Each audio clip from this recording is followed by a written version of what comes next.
So, in case if you haven't heard, Texas found a loophole to ban abortions. Now, what do I think of this? Well, since I'm anti-abortion, this is a victory. And I noticed a lot of anarcho-capitalists like me, who are also anti-abortion, are getting a lot of shit because they are happy with this law. Their reasoning is that they believe it's a contradiction to be against the state, but be pro-life. Which I could kind of see the reasoning, but at the same time you could easily justify why the state should ban abortion. Because let's be honest, if we even were to reach an anarcho-capitalist society, it probably won't even happen for a few decades or centuries. Which you know is sad. So since we have the state to deal with, we'd want that state to protect individual rights. And a lot of people like myself believe abortion is against the individual rights. Because by your logic, we should be pushing for the legalization of murder or theft. No. Found a loophole to ban abortions. Now what do I think of this? Well, since I'm anti-abortion, this is a victory. Hey, are you some white dude whose opinion on abortions and what women do with their body nobody fucking asked for? Well, you might be entitled to something called actually doing your fucking research on the issue. Because wouldn't you know it, according to research, banning abortion doesn't actually limit abortion rates. Who would have thought that authoritarianism fucking sucks? Like in this video, you stated that because we have to deal with the state should protect everyone's right to life. Women are people too! And wouldn't you know it, banning abortions actually harms women too! And if you weren't a performative jackass and actually cared about the issue at hand, you would know that when you support women's rights and bodily autonomy, that actually makes abortion rates go down. Again, authoritarianism is a real Debbie Downer. You know what, Political Minder? I'll debate you on abortion on my TikTok live, but make sure you show your face. Because, you know, you care about your own privacy, but screw everyone else's. Me challenging Political Minder to a debate on abortion, you see my overall stance on abortion is not one of whether or not abortion is morally wrong, but rather that banning abortion doesn't actually help. Keep this in mind as you watch the debate.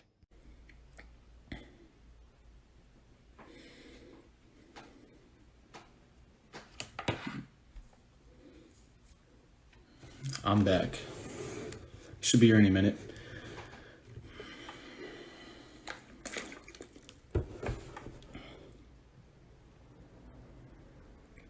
Hit me, baby, one more time. Ooh, ooh, ooh, ooh, ooh. Wait, is that the right song I'm thinking of?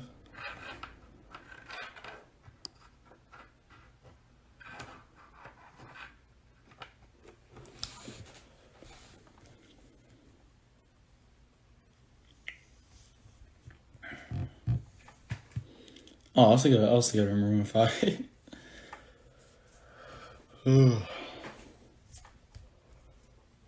Oh, I was thinking Maroon 5.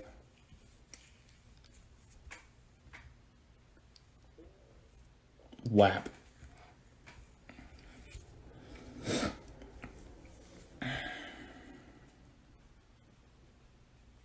Worship and pray. Hell yeah. Man, where is he? I was like, worship and pray to Nikki? Hell no. What's up with y'all and Nikki? I don't get that.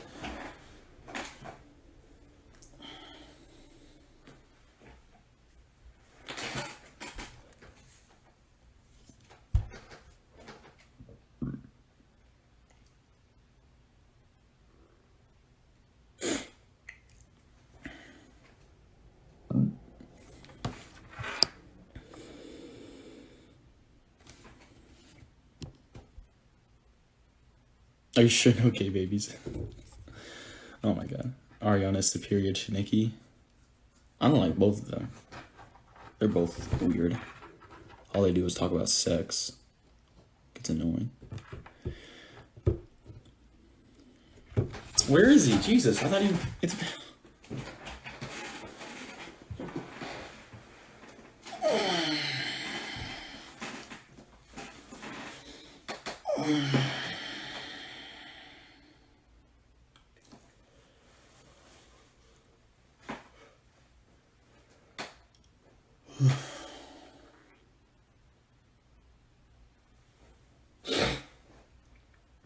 Nicki Minaj sells her body for money, but it's still my god.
Alright, I'm gonna try to send the live to him because I don't know why he's not joining.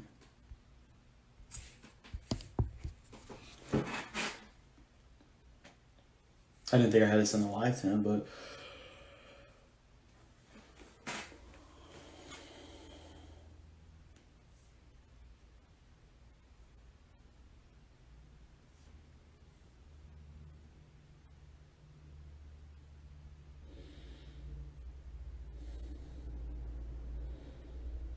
There he is. Sorry.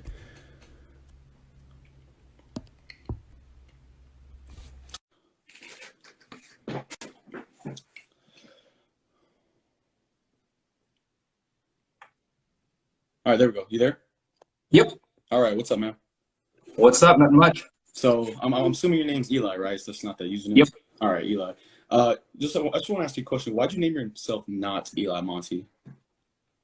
As a joke. Oh, as a joke. Oh, I didn't plan on ever getting to the point where I am right now on TikTok. So it was just a joke. Okay, I just wanted to ask that. I didn't know if you had that was your backup account, your first account got banned or anything like that. I do have an is Eli Monty account, but that's actually my backup account. It's dumb. Yeah. All right. Well, let's go ahead and get into it. So let me hear your argument on why you're pro-choice. So I am pro-choice because I just believe a woman should have the right to choose what happens with her body.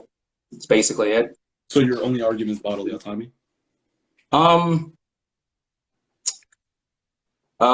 just want to make sure that's your only argument. Not just bodily autonomy. Like, I also agree. I also think that hold on a second. I also think that I also think that basically the government really should not interfere with what I just hold the idea that the government really should not interfere with what people do with their bodies. Okay. So that's my other reasoning. It's not just bodily autonomy, but that's a very big very big big foundation of my argument, I guess. Okay, cool. So I'm actually a departurist. Like you probably know, but I'm anarcho-capitalist. The difference between a departurist and a pro-life person is that a pro-life person wants to outlaw abortion completely. So pragmatically, which basically means like right now I'm pro-life, but like ideally in an ideal society I'm a departurist, right? So basically, I'm going to be arguing from the pro-life position right now instead of a departurist position. All right. Okay. All right. So first, I want to go over the bodily autonomy argument. You just, like you said, you don't think that the woman should be, actually, you don't think the woman has to give nutrients, take care of that baby while it's in its body, right? Well, I mean, I don't even think it's a baby until it's reached like a certain stage, until it's like basically about to arrive and she's about to give birth. But I don't think if she doesn't want to, she does not have to consent to continue to sacrifice herself to another entity. There is nothing that says that she necessarily has to do that. Okay, I want to go over that first point real quick because this is abortion. We're eventually going to talk about personhood, so I just want to get that out of the way, right? So, when do you believe it's human? When do I believe it's human? Uh-huh. I mean, I believe that an embryo or like a zygote fetus, whatever stage you want to call it, I believe it is the potential for a human life. Like it's technically human, but like to say that it's like, that it's human enough to the point where it's going to trump her own bodily autonomy or her own bodily autonomy. I think that's a ludicrous. I think that's basically a ludicrous ideology. Like it's human. It's like the foundation. Well, not necessarily the foundation, but that would be like DNA and what have you. But like it's in the sense of if she does not. Like I said, it's the potential for it. I feel like I know where you're getting this. I wanted to make sure. So you believe it's human, but you just don't think that it should be able to triumph the mother's rights, like her right to bodily autonomy. Is that right? Yeah, I don't think that it's gonna trump her rights to bodily autonomy now. Okay, cool. So now that we agree it's human, right? We agree that it's a human individual organism, right? So Potential to be human, yeah. well, no, Like no, it's a tricky like it's a really tricky sort of thing, if that makes any sense. Like okay. So it's the potential to be a human, but I mean, continue. so when would you consider a human? When I consider a human, I would consider it to be like a full like actual person once it has been born, basically. So just because it's in a birth canal and then boom, it's human? How's that?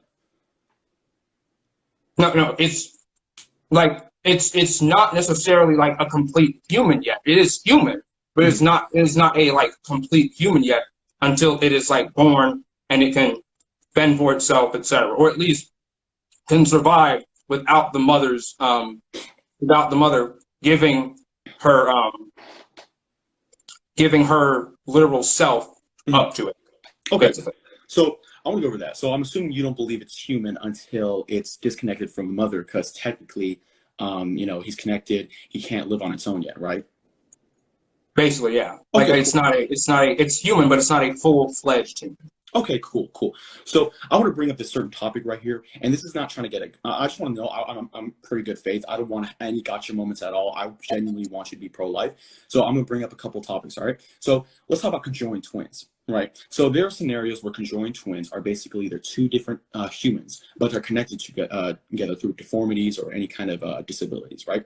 So even there have been cases where there's one of the two twins has all of the nutrients, the stomach, the heart. It's all like on that first person. However, the second person on the conjoined twin uses that, and it's almost 100% dependent on that first twin. So would we consider that second person who is completely dependent on the first person to be an actual human being? I mean, well, it depends on like how far along in their development are these two, or are these like conjoined twins? Well, let's Because just talk about like they're both 25 years old, right? Age they're both 25 years old. Mhm. So, well, yeah, in that case, they're both 25 years old, and if the other person, if the two twins, if of the two twins, if they like, let's say one is like the sole like provider for the nutrients or what have you, but the other one is like can feel pain, is basically a person, has personhood, then yeah, that's a person. So If they you can believe they can feel person. stuff. It could feel stuff. Feel stuff to the point where, how do I put it? It's self-aware. What'd you say? It's self-aware. Like it can feel like, oh, I can feel pain. Like that. Like not only can it feel pain, but it can process. It can feel sensation and process sensation as and can process sensation. Okay. But the weird thing about the conjoined twin argument, I really don't understand why you brought up the conjoined twin argument, is that oftentimes with conjoined twins, neither one is going to survive without the other. But at the same time, if one twin is if one twin holds basically holds sway over the other, is the other one required to give his or her resources to keep the other one alive? See, that part of the situation, I don't know. Honestly, I'm still kind of stuck on that topic. I would like to say he does, but at the same time, I would love to go more into it with other people about it. Let me put it this way. So, did you know that in order for you, once you die, to donate organs, you basically have to like sign up to be an organ donor, basically. Like you cannot like, let's say you die, but you still have like a perfectly good heart that could be like rebooted. Well, not necessarily a heart. Well, it depends. Like you could have a heart and be completely brain dead or whatever. And Let's say kidney. But let's say you have like a heart or a kidney or something that someone else needs in order to survive. You are not required, if you did not sign up to be an organ donor, you are not thus required to give up or relinquish said organ to another person necessarily. I do not believe that you are or it's not even that it doesn't really matter what I believe in this case, because the fact that like you're not legally obligated to provide your good organs to that other person, basically. And I think it's a similar thing with the whole conjoined twins ideology. It's like, and thus with birth, like you are not required to give that up just because it's going to save another person. Mhm. And I know that might sound a little No, I get it. Yeah, that's an argument for evictionism. Actually, I don't know if you know much about evictionism. It's more of a libertarian standpoint.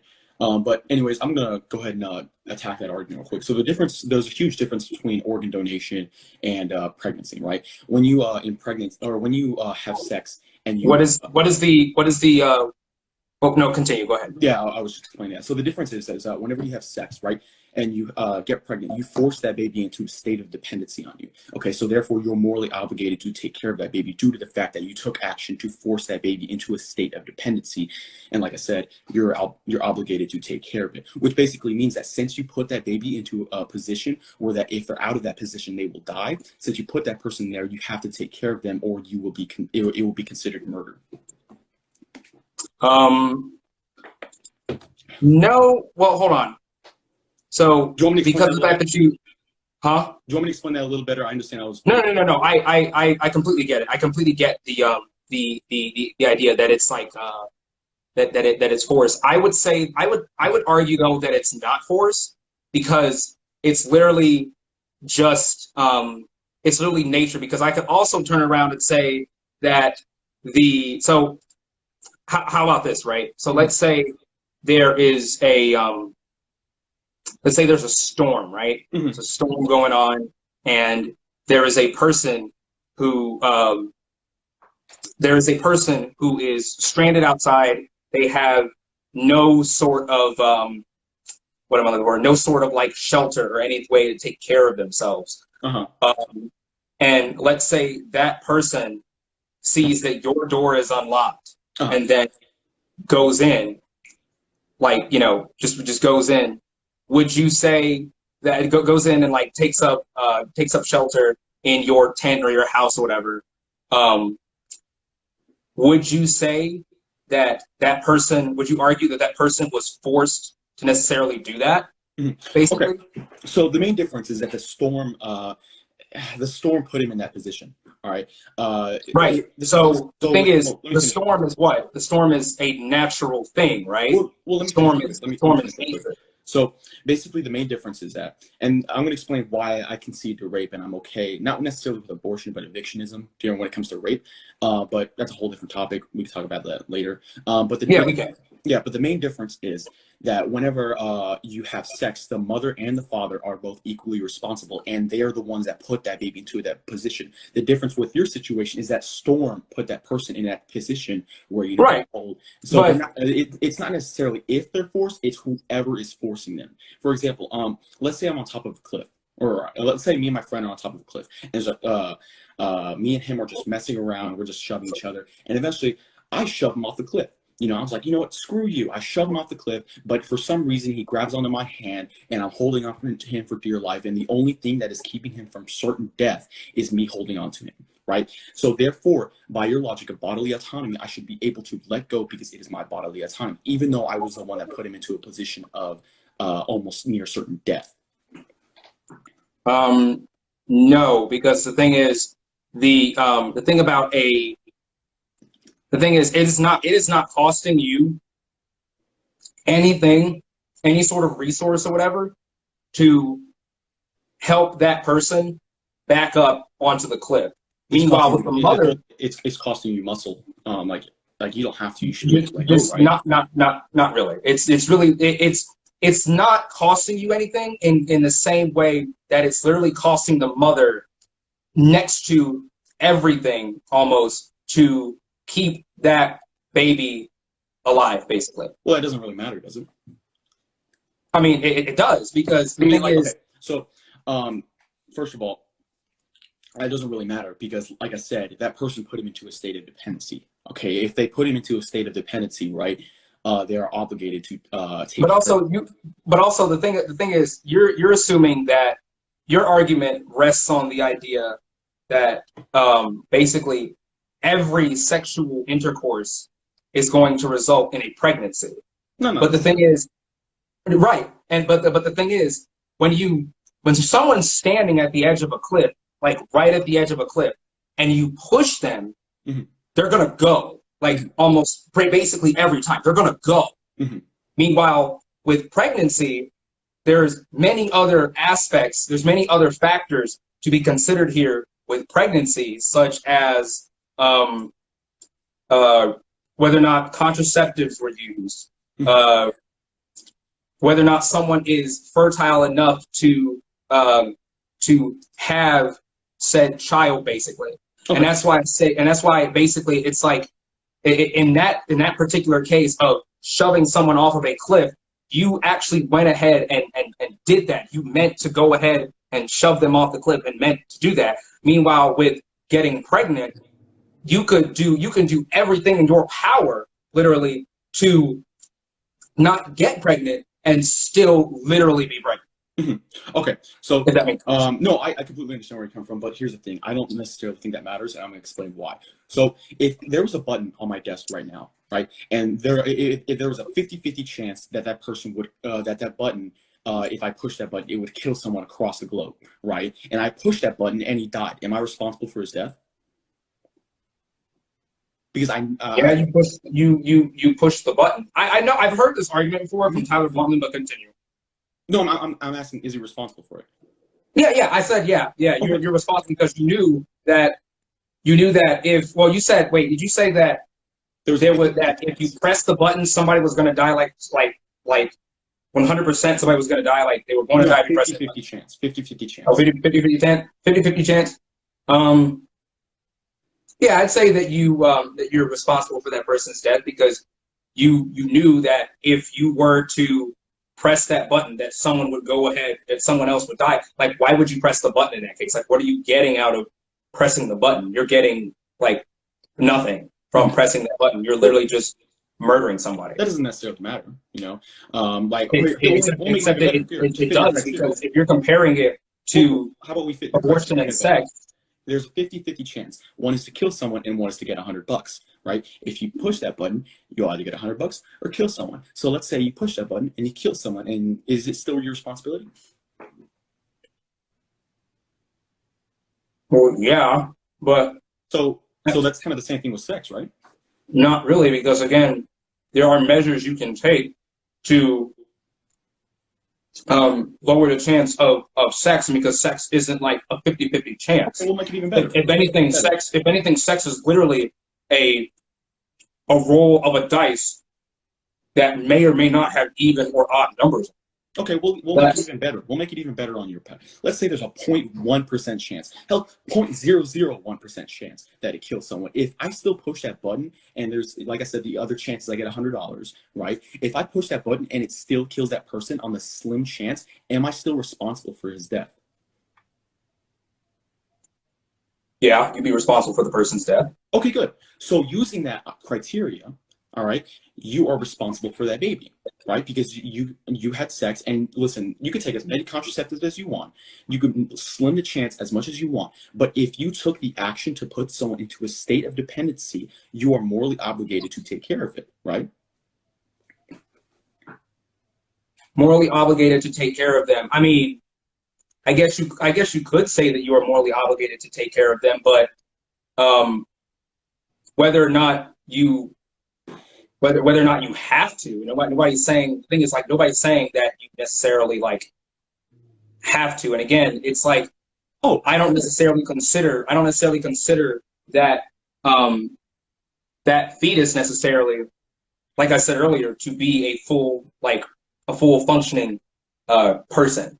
And if you hold the idea that a fetus technically, or that a zygote, embryo, whatever the hell you want to call it, if you hold the idea that is alive, or that is a life, basically, it is. Then, it is. It's like right. Like if you hold to that idea that it is a life, and that you are responsible for it, then technically you also should say, well, no, we can't, like jerk off, eat other animals, what have you. Because the thing is, like I said, there's a difference between killing something that is taking up residence in your body against your consent, and then just killing a random, like, fully fledged, like, person in the world. Okay. You know, like there's a difference. And the thing is that the mother has the ability in that sense of being pregnant to decide, I'm no longer going to give my resources to this thing that is not giving me anything back, and is basically a parasite. Okay. She has that obligation. She has that of the ability to discern whether or not her body is going to go to that. I think, honestly, the idea of her being morally responsible in this case for that, because she's literally giving something up in this case, that like, whether or not she's morally responsible is, in my opinion, is irrelevant. Because, like I said, she's sacrificing part of herself to this baby, per se. But she put that person into a state of dependency, right? It was her. I don't really think that it is necessarily a person. Okay. So what do you value in a person? That's my question. What do I value in a person? Mm-hmm. I mean, like what do fetuses have, or what do fetuses not have that we have that you value? I would say, what do fetuses have that we, or what do fetuses don't have that we have? What do fetuses not have that we? Well, the ability to necessarily, like, you know, communicate with other people to the point where the two people can necessarily, like, understand each other. Wait, so if we're going off that criteria, a newborn baby can't really understand anything. Right, a newborn baby can't understand anything, but, like, at the same time, like, that baby can survive technically without the original, like, mother. But that's without the mother that it came from outside of the womb. But that's not what you said. You said what gives us value is if we can communicate with others, right? That wasn't all I was going to say, though. It's not just my fault. Go ahead. Keep going. Like, you know, being able to communicate with others, show the ability to convey emotions. Mm-hmm. Yeah, like, I mean, and that's just like a few things, like, okay, being able to convey emotions. If they're not dependent on someone, if they're they can show emotion and they can communicate with others, right? Show emotion, not be dependent on, not necessarily be, like, physically, like, if you do not sacrifice a part of yourself to me, I will basically die. Okay. Like, the baby doesn't have bodily autonomy, but the mother does. Okay, cool. Okay, so here's the thing, right? Can we at least both agree? I'm pretty sure you agreed with me, but I just want to make sure. Can we both at least agree that it is technically a human individual organism at conception, right? No, it's not until it gets to, like, a certain, at conception, it's just like a clump of cells at conception. Well, here's the thing, that 95% of biologists, there was a study done, right? It took a survey sample of over 5,600 scientists, right? 95% of them agree that a human life begins at conception. And it doesn't matter if you view it as cells, it's still considered a human individual organism. Okay. So would you at least agree with me that it is technically a human? Because I know the argument you're getting at. You could say it's a human, but it's not technically a person, if you want to go down the road. Fine, sure. So here's I can't argue with science in that case. Okay, so here's the thing, right? Two things I want to go over. The first thing I want to go over is that I think it's a terrible idea to dehumanize someone just because they don't have certain characteristics other humans have. We've done this to justify racism, sexism, transphobia, homophobia. I think it's just a terrible thing. You know, we also... Well, not necessarily... Well, hold on. It's different for that because, again, it's like the stage of development. This is why, like, when people get certain developmental... Okay, let me ask you this. Mm-hmm. Do you think, like, let's say a person has gone off I don't want to say off the deep end, but like a person has gone off to the point where they can no longer take care of themselves. They are basically brain dead, and all of their rights basically are forfeited over to another person. Mhm. And that person decides, okay, well, I'm just going to put them out of their misery and pull the plug. Would you consider that to be murder? Okay, so here's the thing, right? So first of all, you know what brain dead means, right? Just to make sure, because a lot of people, Your brain is not functioning. It's no longer. It does not work. it will never ever revert back to normal. It's completely dead, right? That's what brain dead means, right? So basically, here's what I value, right? Do you understand the natural capacity to hold subjective thoughts? Do you know what that means? The natural capacity to hold objective, or is it what you say? Subjective. You said subjective thoughts. It's like the ability to think critically and rationally, right? Not the current capacity. I say the natural capacity. Basically, what that means is that it's in our DNA to say that we value, or it's in the DNA to hold subjective thoughts. It's not necessarily holding subjective thoughts at that moment, but if it's in our DNA, that's what I value, right? Okay. Okay, cool. So if someone is permanently brain dead, they don't really have the natural capacity anymore, right? Well, because their brain is it's gone. still in their it's still in their DNA because Well, not necessarily. they're still a person. Gone. Their brain is dead. Their brain is dead, yes, but it's still like in their DNA to do that. It's just that we haven't found the technology necessarily to restart someone's brain to functioning.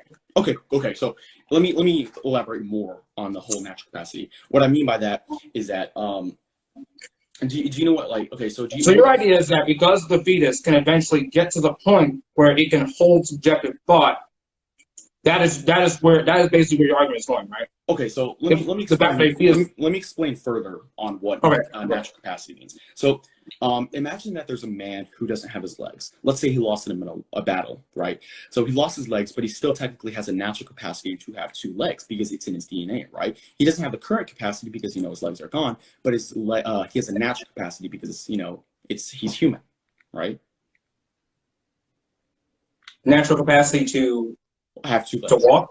To what? To have two legs. Okay, yeah, sure. Okay, so that's what natural capacity means, right? Or not, I'm not trying to confirm, but I'm just letting you know that. Yeah. Okay, continue. Okay, so that's what natural capacity means. And then, so do you value natural capacity or current capacity? I would say I value the current capacity because that's basically how laws go now. Or how they were going. Legality. I'm just asking what you think. We could just throw the entire law out of the system. We're just talking about morals and ethics in this argument. I just want to. That's all we're arguing. We don't have to argue about legality. I would say that I value like current subjective value. What did you say? Okay, so I just want to. So it sounds like you value also subjective thoughts, right? Emotion. Yeah. Stuff like that, right? You value at the current capacity. However, someone in a coma can't really have subjective thoughts. They don't have the current capacity, right? Right, yeah. So would you say that they are a person? Well, would I say that a person, that someone in a coma is a person? Yeah, because they don't have the current capacity. Again, like, okay, so yeah, they're still a person, but the thing is that like they're not there's no point really in keeping someone who is in a coma alive, which is why the majority of the time they say like once you get like comatose, it's basically like you can wake up out of a coma, but there's a very slim chance that you're going to wake up out of a coma, and that's why again slim chance. I mean, like people go into anesthesia all the time for surgery, and it's a very, very high chance that they'll wake up. I mean, the amount of times that they don't wake up is so astronomically low that they don't really consider it a danger. Well, but there's a difference between like being under anesthesia, I believe, and being comatose. Like there is, and not necessarily, especially when you conceded that you value current capacity of subjective thoughts, right? So you don't necessarily value if they're going to wake up. You value, do you have subjective thoughts at that moment? If not, you are not a person.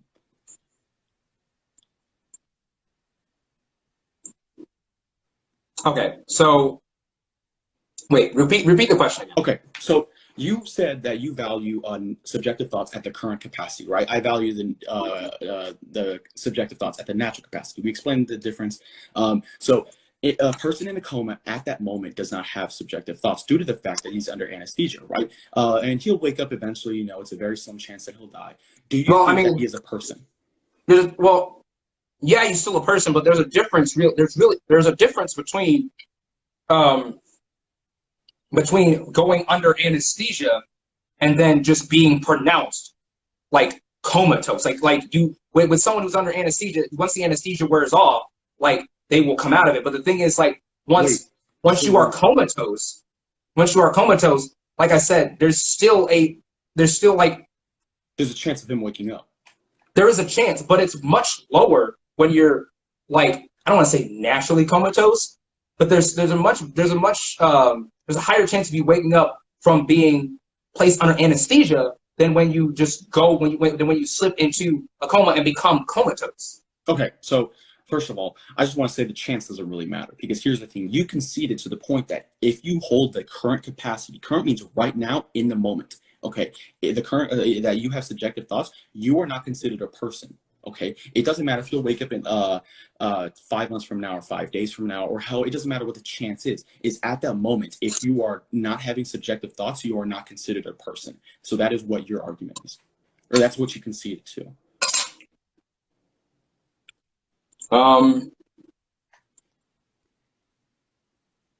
I suppose, yeah. So do you believe that that person under a coma is not considered a person?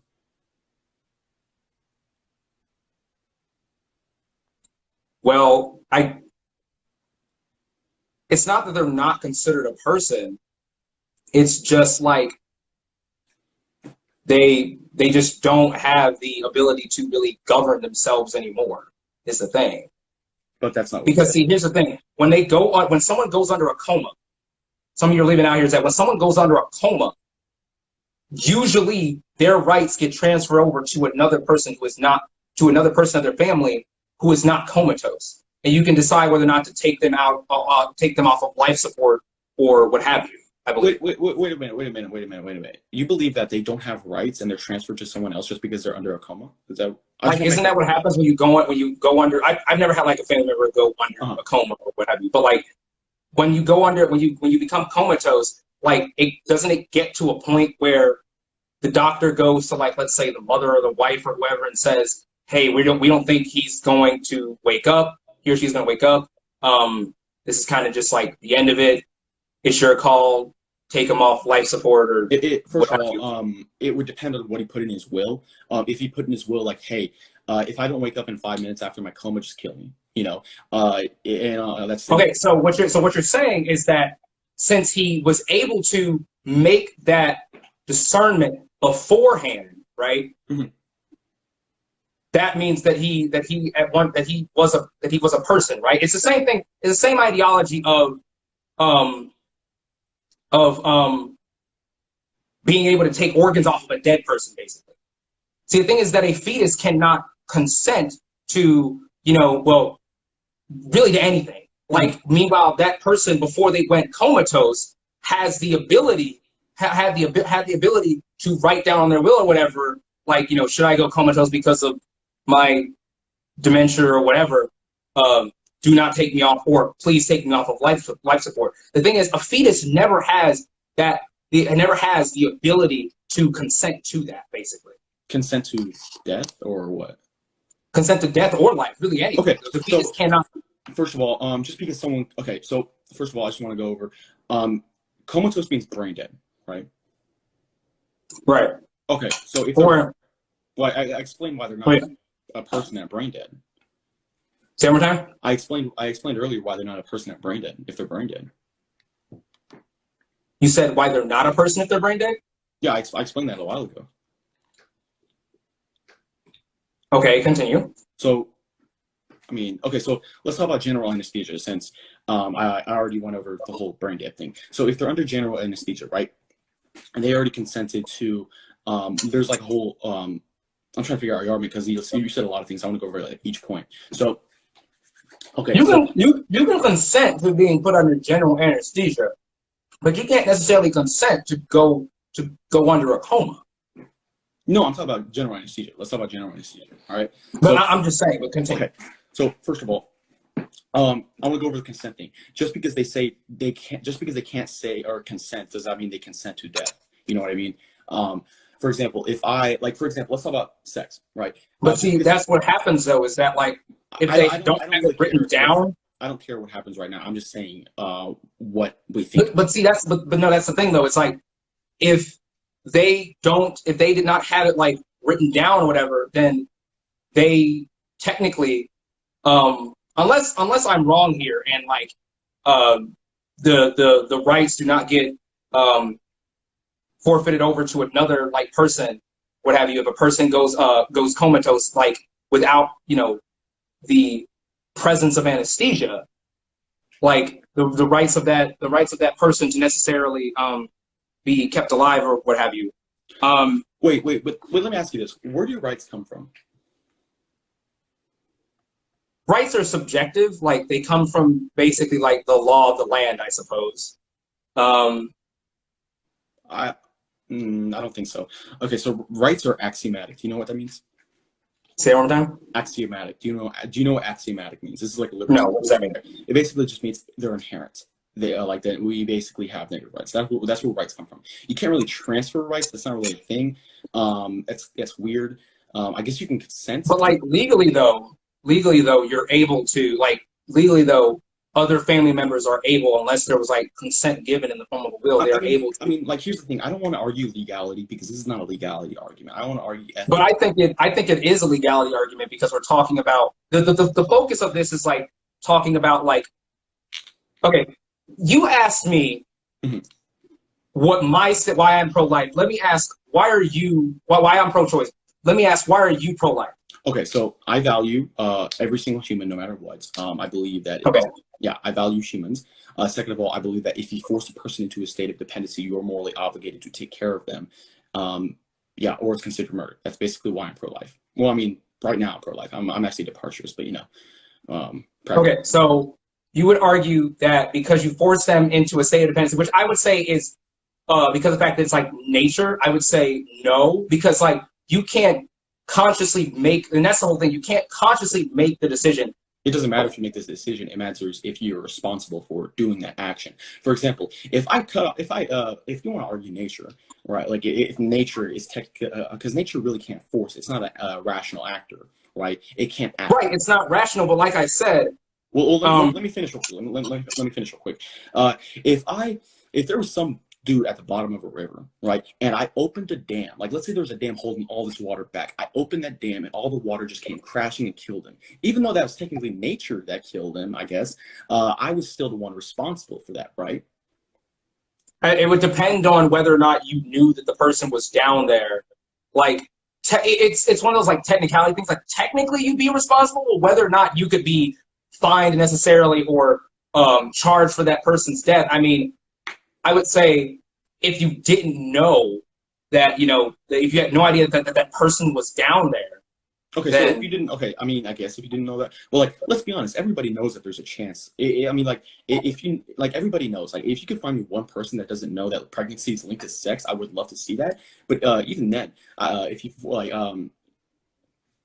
even then, like, if, again, do you believe that if he knew he was down there, right, and he opened the gates, right, from the dam, do you think, even though it was nature that technically killed him, do you believe? Well, yeah, but because in that case, at that point, he knew that that person was that person was like, that person was down there. Okay, so now that we agree, people should accept responsibility if they do certain actions, right?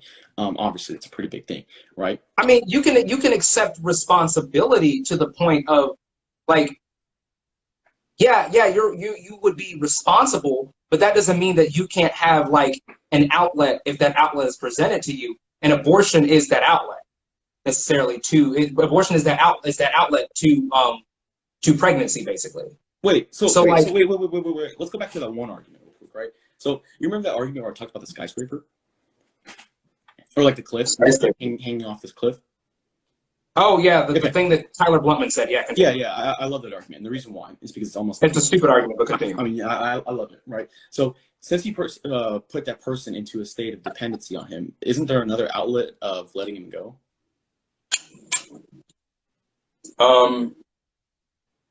Yeah, but at that point, he would be the person would be responsible for that person's death. But at the same time, like I said, there is literally, like I said earlier, there is literally nothing being sacrificed by you deciding to pull that person up from near death.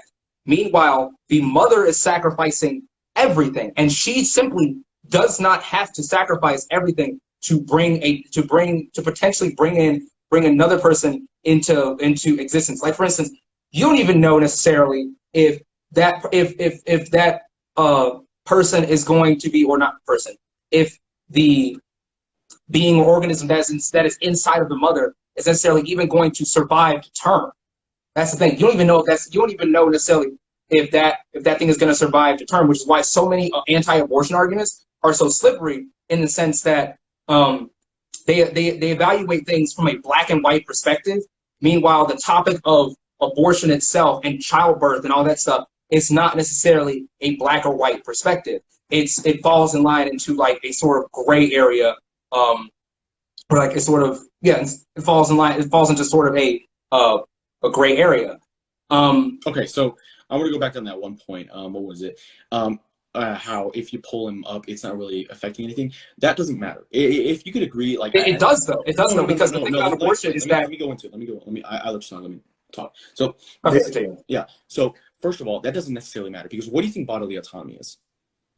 Bodily autonomy is the ability for one to govern what happens with their own body without external coercion or interference. Okay, good. I will agree with you on this definition. So wouldn't you agree that even if he should have, like, by your logic, that person on the skyscraper should be able to let go because of bodily autonomy?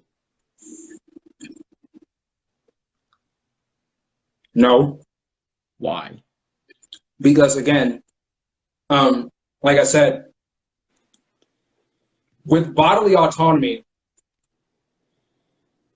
in this case, there's nothing going on with that person's body. Even if you want to argue, like if you want to argue technicalities of like, oh, well, it's the person's muscles. Like I said, it is literally costing them nothing.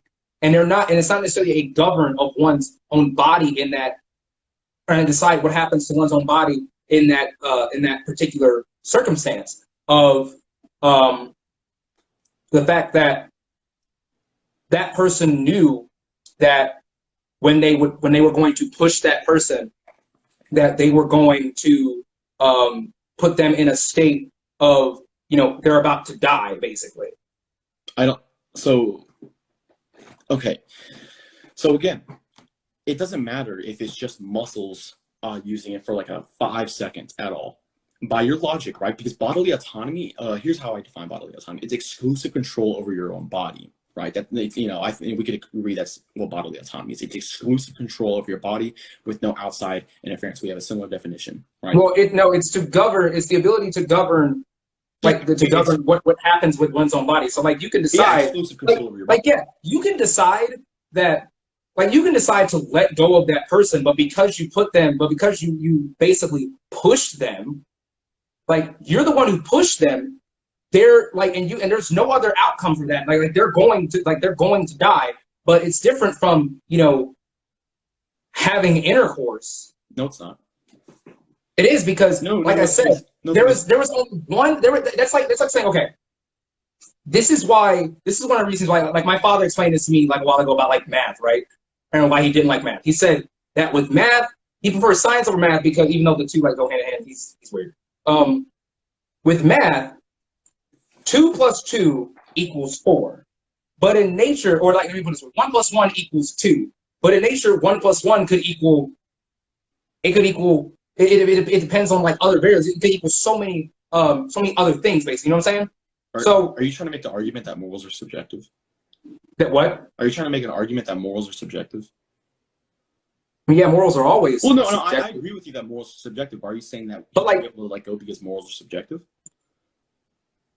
that's not. Well, Let me confused on what your argument is. I'm so jumping ahead of myself. my thing is that like when you the equation here, you have two equations here. You have sex equals you have like hold on, sorry, there's a strawberry broccoli seed in my mouth.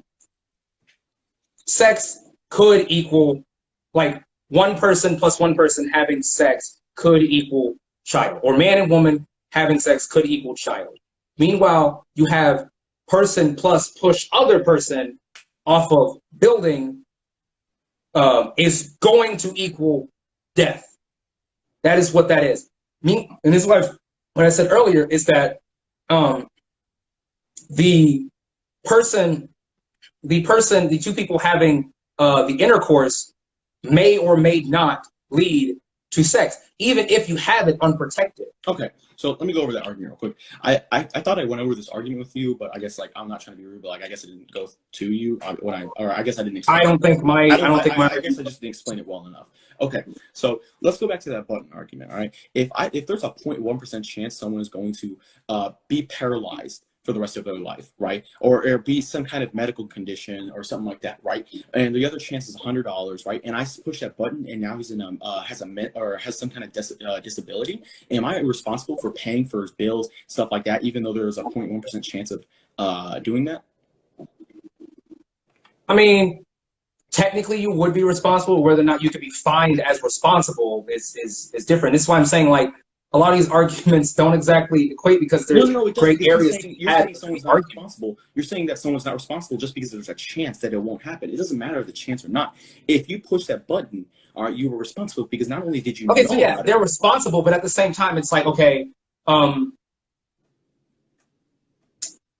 they're responsible, but it's whether or not they can be like, yeah, they're responsible. Continue. Okay.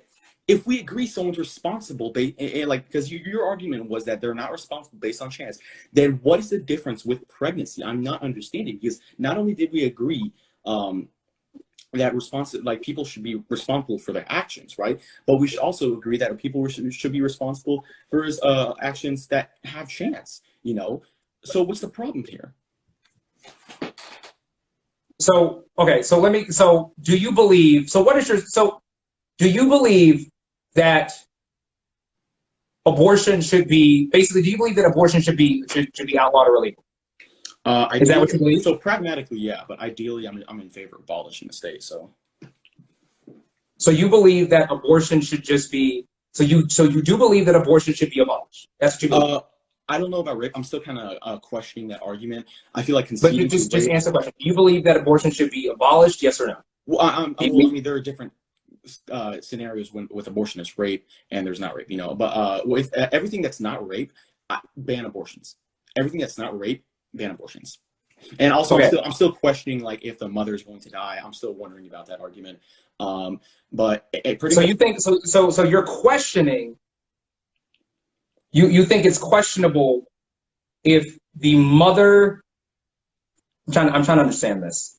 If the mother If the mother's going to die, you feel like that's still like then again, questionable like, if the mother's going to die? I don't know. That's why I said I don't know.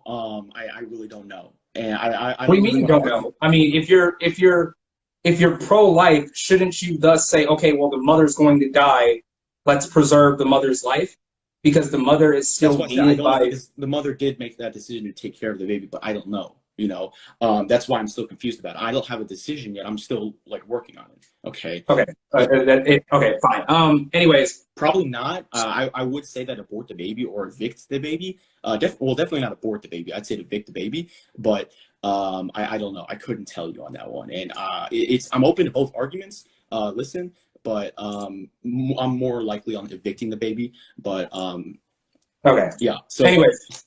Yeah, I'm never in favor. I'm never in favor for abortion, but So let me ask you this. So you're in favor. So you think abortions are going to be so? I think honestly, at the beginning of this whole talk, we got on to because I don't want to argue the morality of abortion at all. Like I'm not going to argue. I don't think the morality. Because see, here's the thing. I'm out to fix and adhere the issue. if you would like to consider abortion to be an issue. I would say that abortion is not an issue. I would say that there are many other issues that if you want to consider, I would say that if you want to consider abortion to be an issue, because I understand that at the beginning of this, you were trying to convince me to be pro-life, correct? Uh-huh. Okay, so I'm just going to say it. Sorry, but I'm not going to be. No, I didn't expect you to be. That's fine. Yeah. And while your arguments, I'm not gonna lie, your arguments were pretty good. I'm not gonna lie. However, like I'm not too prideful to the point where I cannot admit that someone has a fairly decent argument for the matter of what they're trying to defend. However, my whole thing is that, and I've said this multiple times before, I don't think we need to argue the legality of abortion, because arguing legality of an issue or a topic does not do anything necessarily to fix the argument at hand. Like you can argue, like I can argue all day long, and I used to be one of those people who was anti-gun.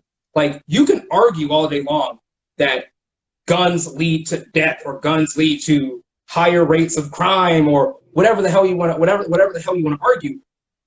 But at the end of the day, does that fix the issue? And that's the whole point. That's the whole reason why I'm against why I'm against the pro-life stance, because being pro-life doesn't do anything necessarily to fix the issue of abortion. Like there have been many instances in history in which abortion was banned and it didn't actually do anything. If anything, it made situations much worse. Mm-hmm. Well, I mean, like, here's the thing, right? The reason why I'd like to, I mean, honestly, I thought we were arguing about the morality of abortion, this whole argument. I thought we were. I mean, I didn't know that you were. No. I'm not. Maybe I should have clarified that. It would save us a lot more time. But I thought I'd make that clear. Maybe you didn't see that. I had a discussion with another guy a long time ago, not a long time, about a month or so ago, where I was saying that arguing the morality of abortion is pointless because of the fact that it doesn't do anything to fix the issue. But continue. Well, I mean, like, for example, let's say, like, I'm pretty sure back when they had slaves, you could argue if slavery was okay or not, and look what happened. They banned slavery. So I see what you're getting at here. You're arguing that arguing the morality of something is the first step to going towards, like, changing it or maybe potentially Actually, yeah, that's literally how every law has been changed. Okay, but the thing is, see, slavery is a very slippery slope, in my opinion, and this is mainly because I'm trying to save time, but you could get into a whole nother discussion. Yeah, honestly, like, I don't expect this debate to go on for hours, you know? I know we're wrapping it up here, but go ahead. My thing is, like with slavery, right? People had to argue, yeah, like this is inhumane, and the thing is, they already knew it was inhumane. Like there have been records where people have called slavery like, yeah, it's inhumane, but we tell ourselves this, that, and the other to make it okay, right? But the thing is with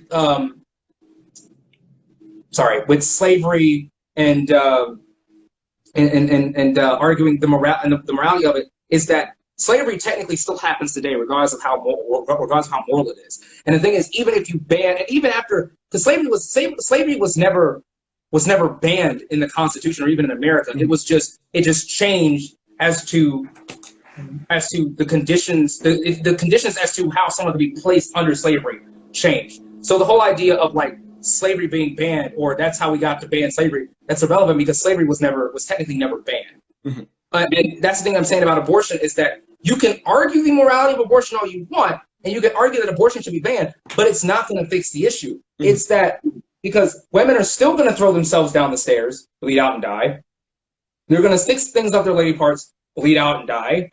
And in that case, I think that once you've banned abortion in that sense, you have more death on your hands potentially than you would have if, and I say potentially, than you would have if you have the choice of, if you allow women to have the choice to decide what to do with their bodies. Because my thing is, with giving birth and everything, is that the woman can decide whether or not her body is going to give birth, because the baby is doing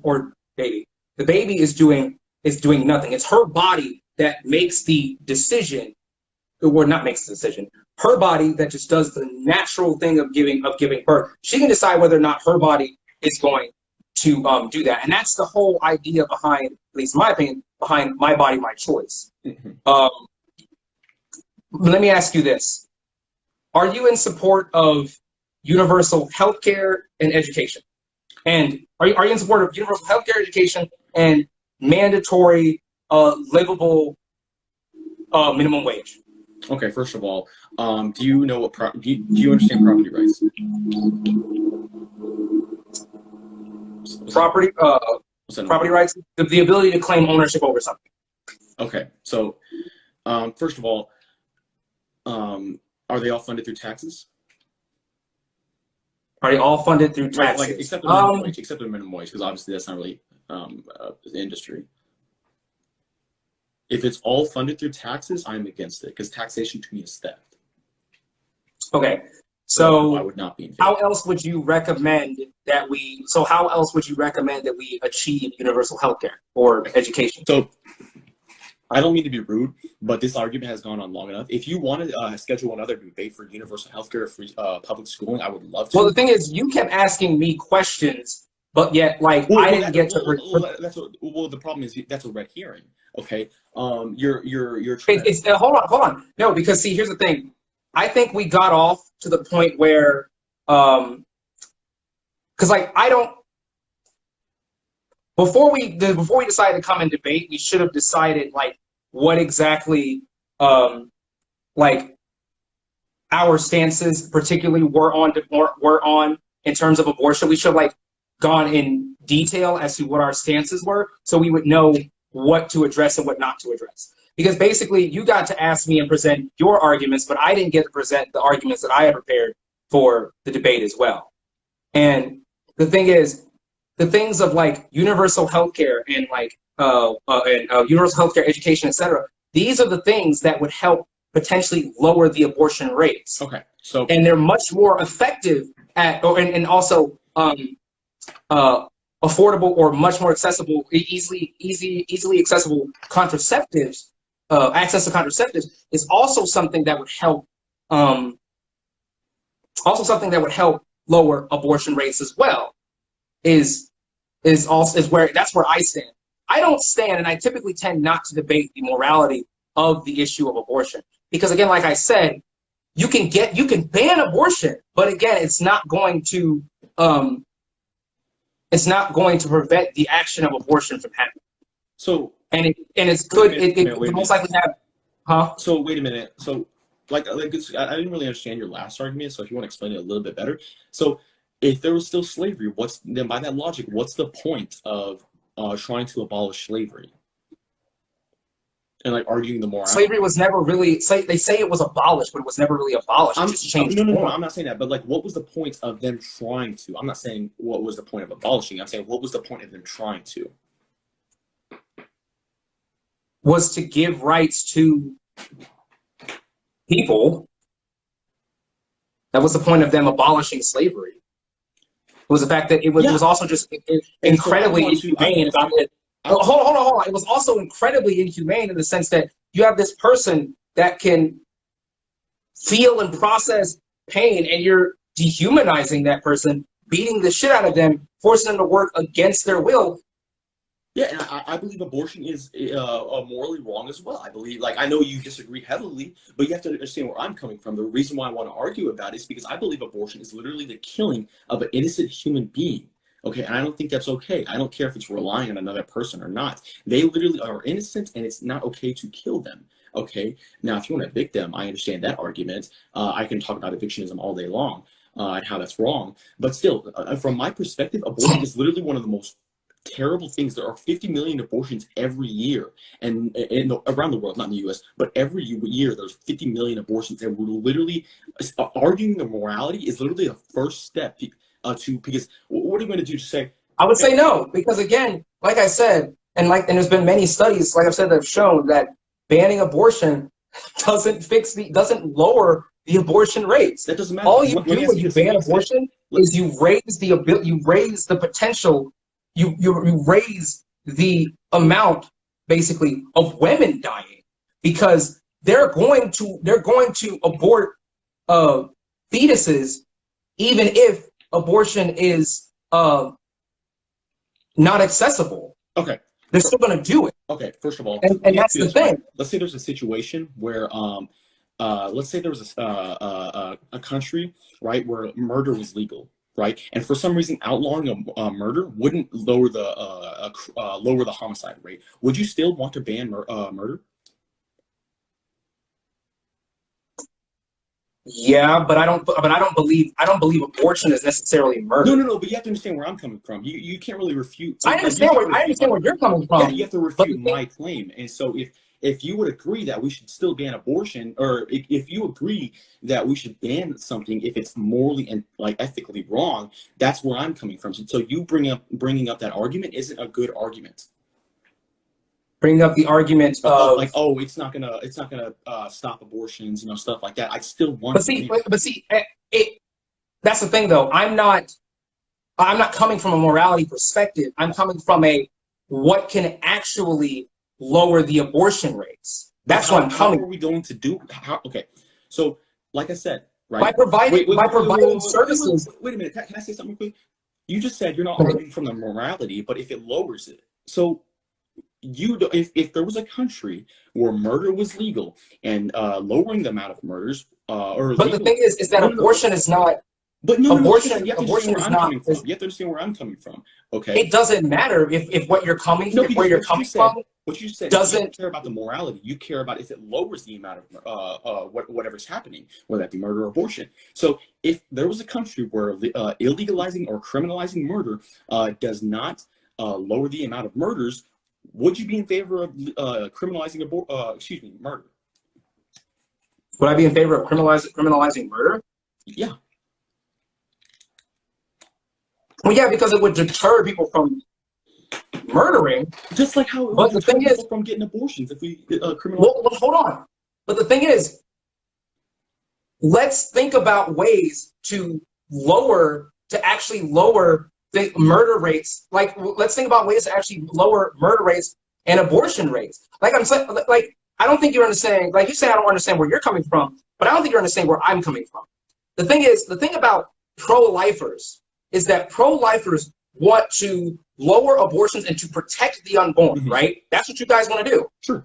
But the thing is, banning abortions is not protecting the unborn, and it's not necessary. Let me change that. So it's not necessarily going to protect the unborn, and it's not going to limit. It's not going to lower the abortion rates. All you've done is you've prevented access to professional or legalized abortions, to where that woman could then potentially give birth to a child when she's ready later on. But yet, when you ban abortions, like I said earlier, and like I've said in multiple videos, they're still going to get them, and they're still going to.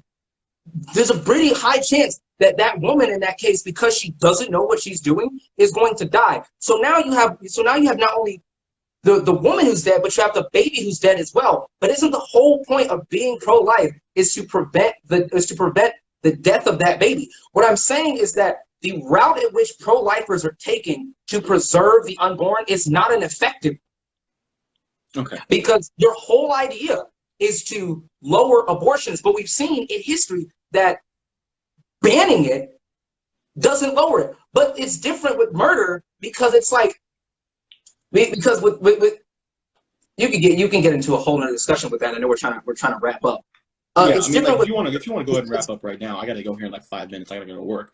But anyways, my idea, my thing is that we really have no other way of, like, I think that there should be tax funded universal health care and education. But because here's the thing. In life, I know that you view taxation as that. In life, you don't always get what you want. Point blank, period, the end. And sometimes you have to give in order to get sometimes you have to give on an unrelated note of not getting what you want. Sometimes you have to give to get the result that you want. So if you want to lower the abortion rate, because like we can't just print more money and say, here you go, schools. Like you agree with that, right? Like we can't just print more money, right? Yeah, it's inflation.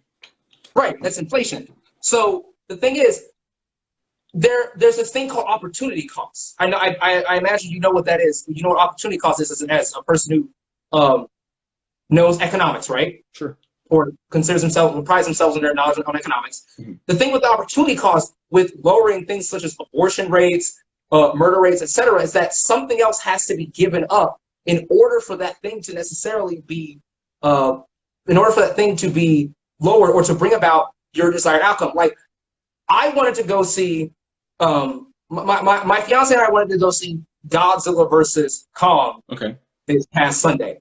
The opportunity cost for that was that I had to give up a night playing Monster Hunter to go see Godzilla versus Kong. So now if you want to lower abortion rates, in my opinion, the way to do that is to maybe for everyone to give up a little bit more money to fund what could lower and what has been shown to lower abortion rates. If you want to do that, like you believe that taxation is theft, that's completely that's if that's your ideology, fine. But you need to understand that oftentimes in life, in order to get what you want, like you don't get what you want to be. In order to get something that you want, you have to give something up. Okay, so that's my I don't mean to be rude, but I gotta wrap it up. I was just letting you finish because like I gotta go in that's 2 fine. minutes. But hey, I really enjoyed this argument. So did I. I hope there's no hard feelings between us. I know we go back and forth. Yeah, no. There's no. I think honestly we should have to make this argument go a little bit more smoother and where I could get a lot of my points out, because those were my points at the beginning, was because I don't like to argue the morality of abortion. Like I said, I personally don't think it gets anybody. It gets anybody anywhere. Okay. But hey, I gotta go. It was nice talking with you. Nice talking with you. All right. I'll see you later. See you later. All right. I'll stay for a couple more minutes just to talk about the aftermath of the debate. Is Tyler Butman still here? No, he's not. I'm gonna talk with him. I felt like I won the debate. There were a couple moments where I was like, but overall, I think I won pretty. I won by a mile. I felt like.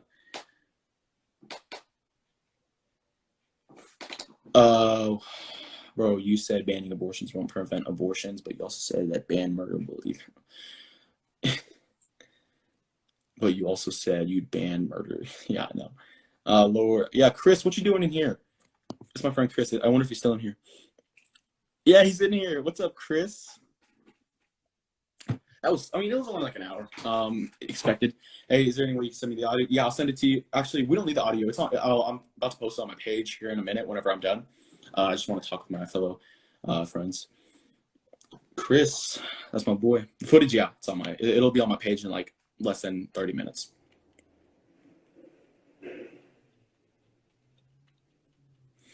Yeah, if you want to watch the full thing, this is my favorite quote right here. Like, I'm not gonna say. Yeah, I don't necessarily think I could download the. I think I can. I think I can download the footage, but yeah, I'll try sending you the footage. I may convert to ANCAP. Not sure yet. Go to work. Yeah, I'll go to work in a minute. I'm not necessarily. It's not necessarily like I got to go to work right now. It's just it's one of those things where like I can go to work whenever I want. I just want to. Where do you work? I am a roofer. I make tons of money. Are you an ANCAP? Yeah. Well, I'm gonna see if Tyler Blumman.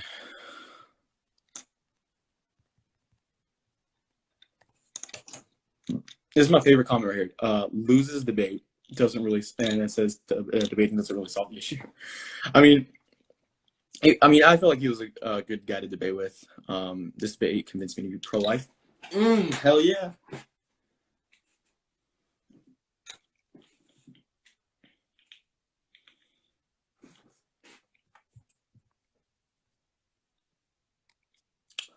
I feel like, yeah, I definitely had a couple clips where I was like, I almost had him concede to not wanting to legalize murder or illegalize murder.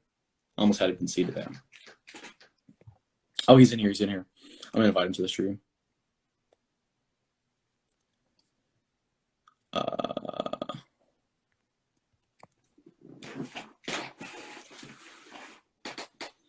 I'm invite Tyler Blitman. Yo, Yo, where you at? What you doing? I'm in bed. Oh, okay. Yeah. Yeah, I felt like I won that debate. Like you said, there were a couple moments where I was like, I could have done it a lot better. But yeah, I feel like I won the debate.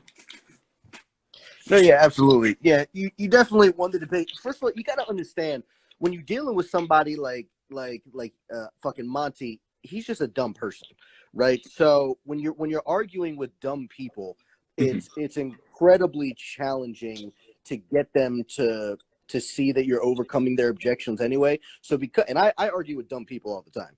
So Yeah, I know. when you're arguing with dumb people, you have to it's even more almost your responsibility that you have to even break it down like to the fucking atoms. You know what I mean? Yeah, I know. Break it down to the fucking atoms. Do I really have to explain everything to him? I was like, oh my God, like this is just like brutal. Because like I thought he would understand where I'm coming from, but it's like you got him to concede on like 4 separate points when I was here. The funniest one too, that I think you really should have hit home on is when you were like, look, man, look, so you're saying that abortion or making abortion illegal doesn't lower abortion. Okay, first of all, that's wrong. But let's just assume that that's true. I know it's wrong. Yeah. It doesn't matter to the point. So you're just like, okay, let's assume that's true. Okay, so let's say that there's this country, and we find out that by making murder legal, that whatever should we make murder legal? And he's like, well, no.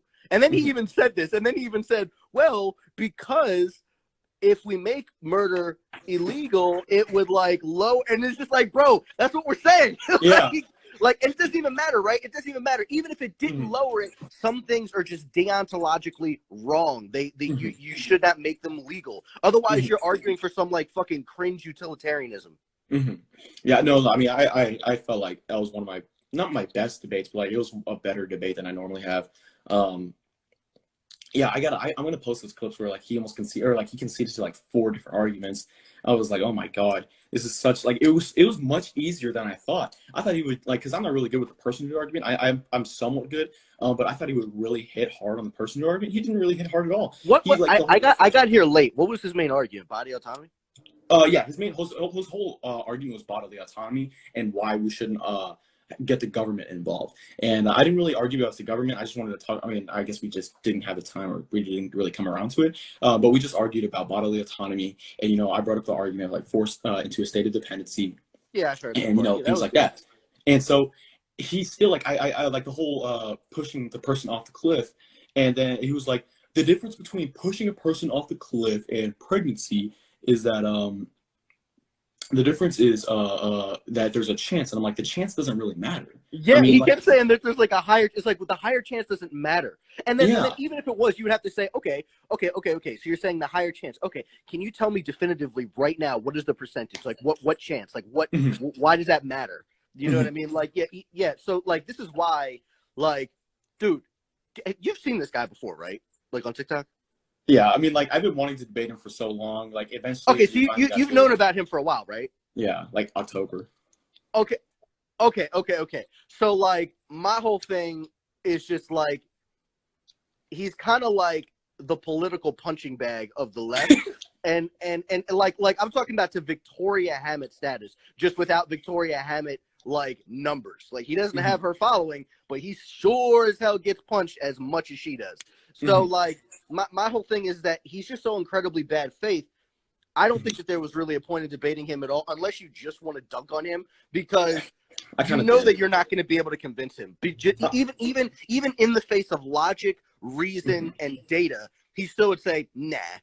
I thought at one point he was about to concede that abortion is immoral, and I was like, oh my God, he's because he was leading down that path. I forgot exactly what he was saying, but in my mind, I'm like, is he really about to concede that abortion? Yo, this guy's in the comments right now. He says you want to debate. Stop. Shut up. Stop. Stop it. Stop it. No, bro. Hold on. Real quick. So real quick, and shout out to Minder for the debate. But let's be really fucking clear. If you can't beat Minder in an abortion debate, you surely cannot beat me in an abortion debate. No, this man Tyler taught me. This man, bro. And Eli, I just told you that there isn't a point in debate, and unless I just want to dunk on you, which I already have endless clips of dunking on you. There's no other reason, because you don't understand any type of complex issue. You conceded in this debate like 4 separate times. And when fucking Minder starts posting them clips, I would love to see any type of response you're gonna have. And then all we gonna say is, why the fuck you ain't say it in the debate, motherfucker? Like, why you have to say something after? Come on, man, stop. This ain't your topic. I don't know why you debating it anyway. Didn't you say a million times that men shouldn't be debating abortion? Like, come on, man, stop. This ain't your thing. But hey, Tyler, I gotta go to work. I just wanted to stick around for a few more minutes, just talk about it. But hey, yeah, man, good job, bro. All right, thank you, man. I'll see you later.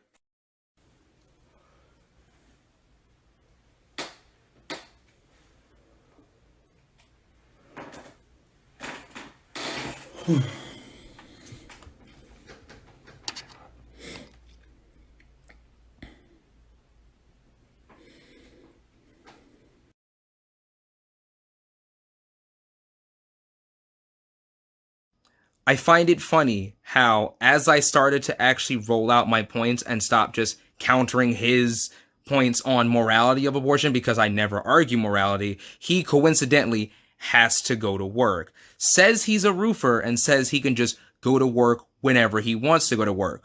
But instead sits there for another 10 minutes and with Tyler Bluntman decides to shit talk me.